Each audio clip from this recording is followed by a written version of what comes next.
జగన్మోహన్ రెడ్డి గారు ఆయనలో confident level తగ్గిందా పెరిగిందా? కాన్ఫిడెన్స్ సంబంధం లేదండి. ఎవరైనా ఒక హార్డ్ హర్టింగ్ వచ్చినప్పుడు ఇమీడియట్గా మన ఇంట్లో ఎవరైనా కాలం చేశారో లేకపోతే ఇంట్లో ఎవరికైనా బాగలేదు అంటే ఊహించని పరిణామం ఏదైనా జరిగింది అనుకోండి, వెంటనే obviously it will take some time మీకు ఫేస్లో కానీ ఆ రియాక్షన్ కనబడుతుంది. దట్ డజంట్ మీన్ దట్ అదే దాంట్లో ఉంటారని కాదు. It will take some time 1 week 10 days పడుతుంది. దాని నుంచి ఆబ్వియస్గా ఎవరైనా రికవర్ అవుతారు. హీ గాట్ 40% ఓట్ బ్యాంకింగ్ కదండి, తక్కువ కాదు. అంటే దాదాపుగా 30 లక్షల చిల్లరది వేసి అపోజిషన్ ఓట్లు పక్కన పెట్టేది అనుకోండి, అంటే వాళ్ళు వద్దనుకొని ఓట్లు వేసిన వాళ్ళు దాదాపుగా 1 కోటి మంది మిమ్మల్ని నమ్మే ఓట్లు వేసారు. అంటే నాకు జగన్మోహన్ రెడ్డిని నమ్ముతున్నాను అనుకున్న వాళ్ళు 1 కోటి మంది ఉన్నారు. సో ఇప్పుడు ఒకసారి కొంచెం స్లోగా మీ వెనకాల లుక్ బ్యాక్ చూస్తున్నారు అనుకోండి, ఎవరో కాలం చేశారు అయిపోయింది, కానీ నా వెనకాల నా కుటుంబం ఉంది, నా జాబ్ ఉంది, నేను నడపాల్సిన పిల్లలు ఉన్నారు, ఇవన్నీ ఒకసారి చూసుకున్నప్పుడు మళ్ళీ మనిషి రికవర్ అవుతాడు. So it will take some time అనుకుంటున్నాను. ఆ కాన్ఫిడెన్స్కి దానికి సంబంధం లేదు సార్. జనసేన పార్టీకి 6% మాత్రమే ఓటింగ్ వచ్చింది. 6% ఓటింగ్ వచ్చిన జనసేన పార్టీ 21 సీట్లని కైవసం చేసుకుంది. మరి 40% వచ్చిన వైఎస్ఆర్సీపీ ఎందుకని 11 సీట్లకి ఎందుకు పరిమితమైంది సార్? మీరు ఈరోజు పార్టీ పెట్టారనుకోండి సార్, ఈరోజు మీ పెళ్ళి అయిందా? అవునండి, అయింది. మీరు 2 పెళ్లి సంబంధాలకు వెళ్ళారు, 2 మీకు వర్కౌట్ అవ్వలేదు, మీరు రిజెక్ట్ చేశారు. 2 పెళ్ళిళ్ళు మిమ్మల్ని రిజెక్ట్ చేశారు కదా, 3వ పెళ్లి సంబంధం మీకు ఎలా అవుద్దంటే ప్రీవియస్ది అది ఎప్పుడు దాన్ని బేస్ చేసుకోకూడదు. అది ఊరినే ఒక జస్ట్ కంపేర్ చేసిన పనికి వస్తుంది. అంటే చాలా మంది అంటున్న మాట ఏంటంటే సార్, 40% ఓటింగ్ వచ్చింది, కనీసం మాకు 60 సీట్లన్నా రావాలి కదా జనసేనకి. అది మన సిస్టంలో ఉన్న ప్రాబ్లం ఏంటంటే పర్సంటేజ్ యాక్చువల్ కరెక్ట్గా అయితే మీరు చెప్పిన పాయింట్ కరెక్ట్, అలా ఉండాలి. ఒక పార్టీకి ఇప్పుడు 40% వచ్చింది కదా, 40% ఉన్నప్పుడు రిప్రజెంటేషన్స్ కూడా 40% ఉండాలి. కానీ మన రూల్ ఏంటంటే ఇండివిజువల్ నియోజకవర్గ వారికి వేస్తున్నాం. 51% 100 చోట్ల వచ్చింది అనుకోండి, 100 చోట్ల మీకు 49% వచ్చినా కానీ 1 సీట్ కూడా రాదు. 50% దాటేసింది అనుకోండి, 53% వచ్చింది, 1 సీట్ కూడా రాదు.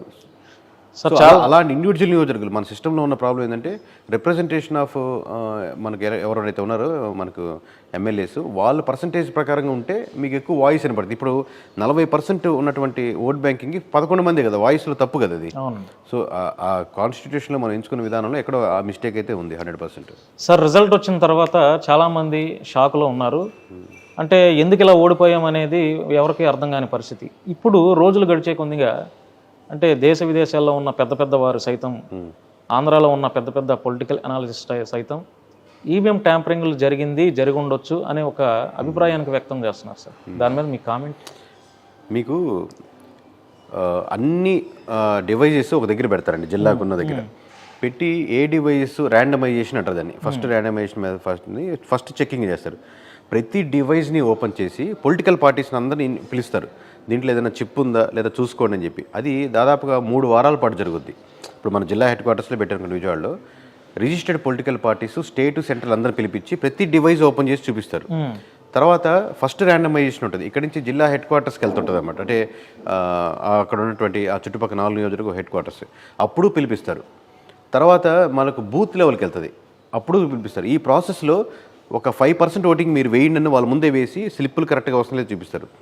అప్పుడు పొలిటికల్ పార్టీస్ పిలిపిస్తారు. దాని తర్వాత మీకు బూత్కి వెళ్ళిపోతుంది చూడండి, మీరు ఓటు వేసిన బూత్కి వెళ్తుంది చూడండి, మీరు 1000 కంటే ముందర పొద్దున్న తెల్లవారుజామున 50 ఓట్లు వేయిస్తారు వాళ్ళ చేత. 50 ఓట్లు వేయించి దాన్ని సీల్డ్ కవర్లో ట్యాగ్ చేసి 50 ఓట్లు మీరు అనుకున్నట్టే పడ్డాయా లేదా చెక్ చేసుకుంటారు. ఇది 5వసారి. దాదాపుగా ఈ విధంగా 7 నుంచి 8 లేయర్లు జరుగుద్ది. 8 లేయర్లో 6 అంటే బూత్ లెవెల్కి వచ్చే వరకు కూడా వాళ్ళ పొలిటికల్ పార్టీస్ ఎవరైతే రిప్రజెంటేటివ్ ప్రతి బూత్లో జరిగి ఉంటుంది. మీకు ఏదైనా బూత్ కాడి నుంచి మేము 50 ఓట్లు వేస్తే మాకు 30 ఓట్లే పడ్డాయి కనపడుతుండే మిషన్ తప్పు అంటే అక్కడే ఆపేస్తారు. ఇప్పుడు మొత్తం రిజల్ట్స్ అయిపోయిన తర్వాత వచ్చి ట్యాంపరింగ్ జరిగిందని చెప్పడం, మీరు నిజంగా డౌట్ ఉంటే ఈ 6 స్టేజ్లో ఎక్కడ చెప్పినా ఎలక్షన్స్ ఆపేస్తారు అక్కడ. సార్, అది అట్లా ఎందుకు డౌట్ పడుతున్నారంటే సార్, ఇప్పుడు మీరు ధర్మవరం ఎమ్మెల్యే కేతిరెడ్డి వెంకటరామరెడ్డి మీకు తెలుసు కదా, మీరు చూసే ఉంటారు.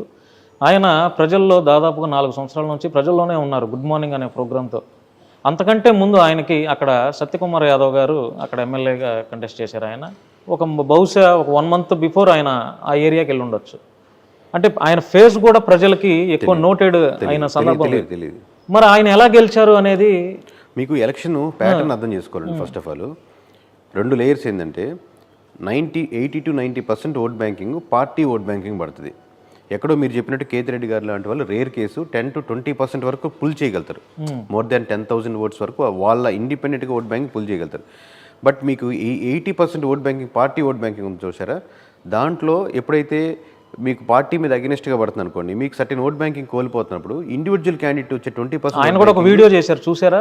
ట్యాంపరింగ్ జరిగింది. కేకేకి ఎలా తెలిసింది. సో నేను అది ఓకే, అది ఎవరిని కమెంట్ చేయొచ్చు, నాకేం ఇబ్బంది లేదు. నేను మామూలుగా వ్యక్తిగతంగా తిరిగిన వాళ్ళల్లో ఆయన మీద కూడా చాలా అలిగేషన్స్ ఉన్నాయి. బట్ నేను I don't want go in to that one.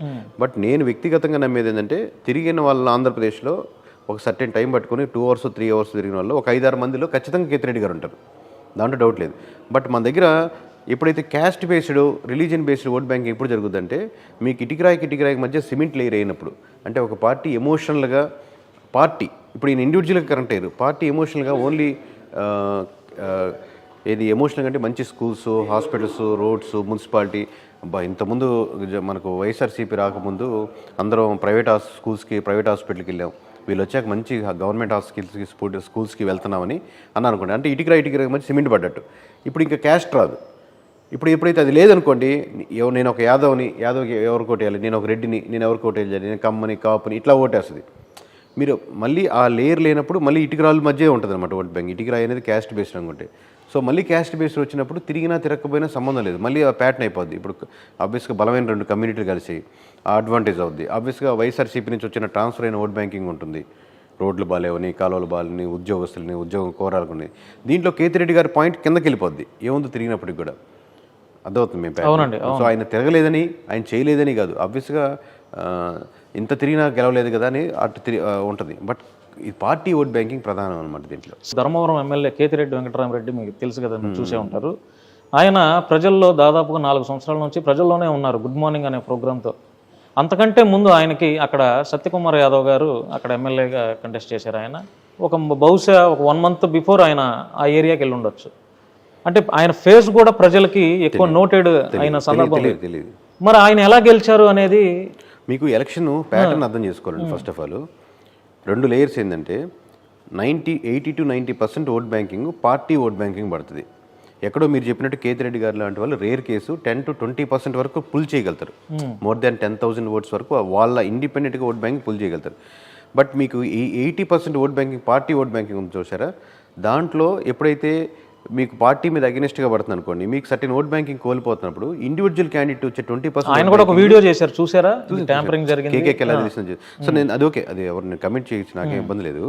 నేను మామూలుగా వ్యక్తిగతంగా తిరిగిన వాళ్ళల్లో ఆయన మీద కూడా చాలా అలిగేషన్స్ ఉన్నాయి. బట్ నేను I don't want go in to that one.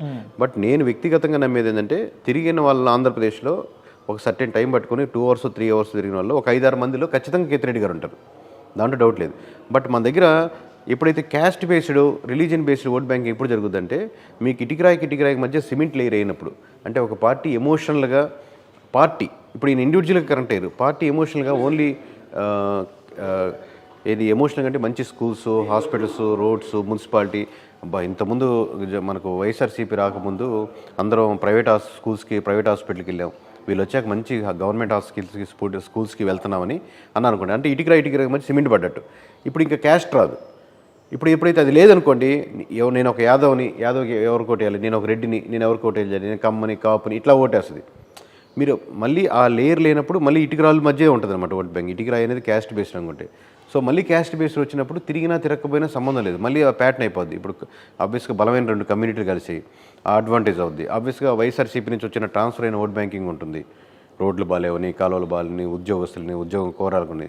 దీంట్లో కేతిరెడ్డి గారి పాయింట్ కిందకి వెళ్ళిపోద్ది ఏముంది తిరిగినప్పటికి కూడా, అర్థమవుతుంది మేము. అవునండి. సో ఆయన తిరగలేదని, ఆయన చేయలేదని కాదు, ఆబ్వియస్గా ఇంత తిరిగినా గెలవలేదు కదా అని అటు ఉంటుంది. బట్ ఈ పార్టీ ఓట్ బ్యాంకింగ్ ప్రధానం అనమాట దీంట్లో.